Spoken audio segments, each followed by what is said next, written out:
I mean, inheritance tax is double taxation. People have paid tax on this already.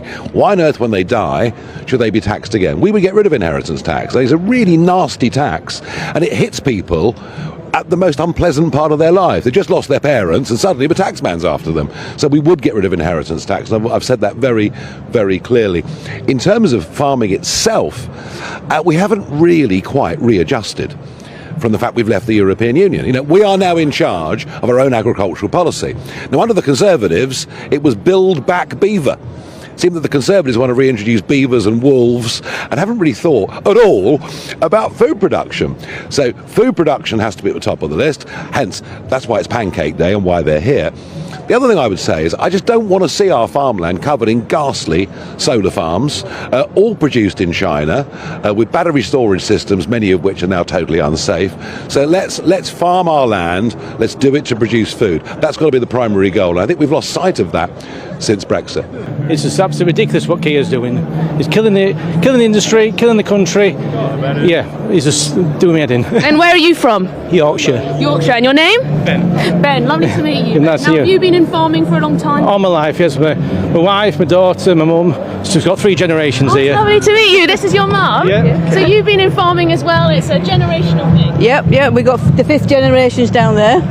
So we're carrying on, hopefully. Well, fantastic. So you've got the 5th generation here. Is this mum as well? Yeah. So you're here as well to support the farmers and to support your industry. I mean, what do you think when Keir Starmer says, you know what, we need to pay for this gap in our finances somehow, this black hole, people with the broadest shoulders need to, you know, pay the most, and sorry, that's farmers this time. We just literally can't afford it because what we make gets either reinvested or we can't afford just to pay what he's asking, basically. It's just absolutely ridiculous. He has no idea what goes on in the rural industry. Yeah. And just lastly, I've been asking everyone today, what's your favourite topping on your pancake? Oh, it's just sugar. I like sugar. And are you a farmer, David? I am, yes. Where are you based? Middle of Norfolk. Middle of Norfolk. Okay, and tell me why you're here today. Well, I would like to be able to hand my farm to my sons, and if we are subject to the current new legislation, they will have to sell probably half of it. You reckon that by your calculations they'd have to sell half of it? That's right, and it will no longer be a viable unit. So if the country wants food, the last thing they want to do is to cut up the family farms. Now, I don't know if you saw what came out of the Climate Change Committee the other day. They were saying that in order to reach net zero and things like that, we're going to have to massively cut down on the amount of meat we eat, massively cut down on the number of sheep and cattle in this country. I mean, what do you say to that sort of thing? I don't think that would be repeatable. Well, okay, and how's things going for you? I mean, despite the threat of this tax coming? From a young person's point of view, farming was hard to get into, but it's even harder now. Land's not going to be sold off for a reduced price because farmers are going to want to sell as little as possible to pay off this inheritance tax. And I've just personally finished a 4-year degree in agriculture at Harper Adams University, and I'm in debt because of it. And I'm almost thinking, well, why did I do this? Because the farming industry is such uncertain times at the moment. It's uncertain, isn't it? This is one of, sorry, just to dip over here, but thinking about the impact on young people who, as you say, have committed a lot of time. She has. Worked as a kid on the farm. Yes. And now thinking about the future, oh gosh, have I chosen the wrong path? Well, that's the problem. I mean, I'm 5th generation, Eleanor's 6th, and I work with my mother who's the 4th generation. So it's, it's very difficult looking forward and seeing a future at the moment. We've got, the inability to invest because why do you want to keep investing and making the thing more valuable? So we're sitting there with this sort of almost paralysed, You can see why there's such high levels of depression and anxiety and things like that, which is something that's not talked about enough, I don't think. Just how stressful that is. It is extremely stressful. I sit there every day talking to my 80-year-old mother who still works, and we discuss death on a daily basis. Reform UK leader Nigel Farage has vowed that his party would abolish inheritance tax altogether, branding it an unfair levy on families already burdened by loss.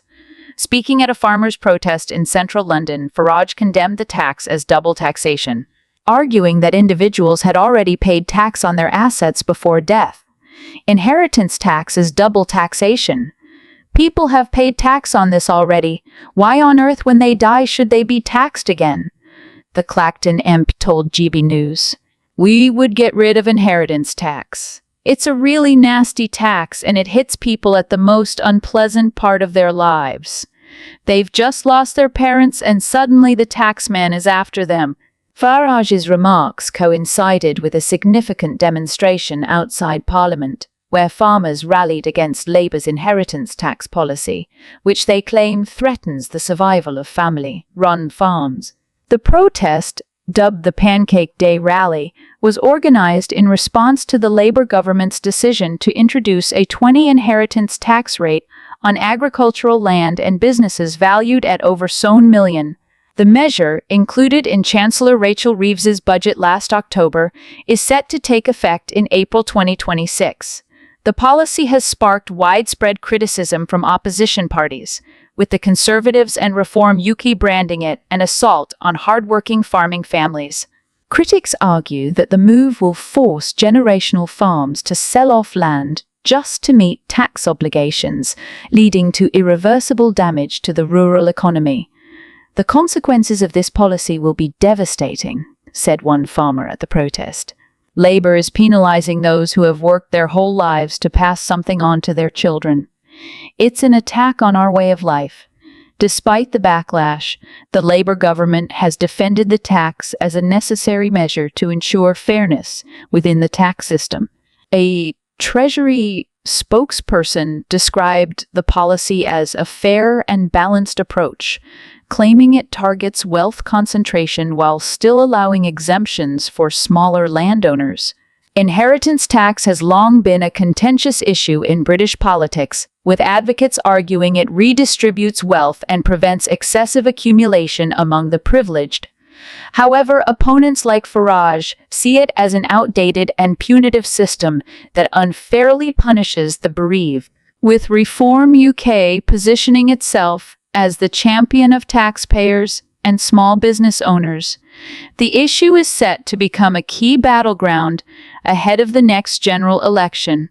Whether the pledge to abolish inheritance tax will sway voters remains to be seen, but Farage's latest intervention suggests that Reform UK is eager to tap into public frustration over Labour's fiscal policies. So I'm in Whitehall Place in central London. Got sugar beet harvester here, we've got combine harvester here. This is the one that did the Land's End to John O'Groats charity run last summer, and then we've got forage harvester just here, and that harvests the grass to feed the cattle. We've also got our boys in blue, the police here in attendance, and some more coming, have been fantastically supportive of this event, as well as the other one we organised on the 19th of November. So today is Shrove Tuesday, Pancake Day, and we want to highlight to the government and the public in general just how much capital investment's needed to put a pancake together and put food on plates. Those three machines there roughly are about £2 million alone. We've got sugar beet drill coming, we've got forklifts coming, we've got one or two other bits of equipment needed, two or three tractors as well. There'll be about maybe 10 or a dozen bits of kit altogether. We are closing Whitehall, the police have agreed to that at 10 AM, so we're going to move off from here at 12. There'll be a few speeches and a few things going on before that, hopefully cook some pancakes, move up Whitehall towards Trafalgar Square behind me there. We're then going to go along Northumberland Avenue and then down Embankment, the other side of these buildings next to the Thames, along to Westminster up there, and then we're going to come from Westminster back down here, down Whitehall. So if you can get here, please do. Today you want as many people on foot as possible, no tractors, we've got all the machinery we've organised, we need. Just wanted to thank the hauliers who have brought this kit in at their expense. Massive cost bringing this in and moving about, so thank you if you're one of those. Much appreciated.